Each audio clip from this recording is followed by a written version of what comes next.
E kemi parë të luaj me orkestrën e Teatrit Operës dhe Baletit, por këtë herë violinisti Gëzim Bulcari vjen si solist. Bulcari do të interpretoj opera numër 26 të Max Bruch.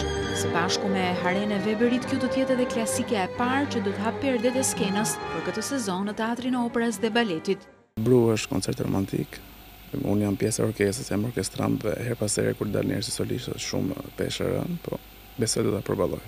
Orkestra do të dirigjohet nga Edmond Doko, sipas të cilit kjo ishte edhe zgjedhja më e mirë për të nisur një sezon të ri artistik. Janë vepra të paluajtur nga orkestrat shqiptare, nuk e di për çfarë arsye, por dhe ne menduam të gjejmë një vepër repertori të paluajt, një repertori pa konsumuar.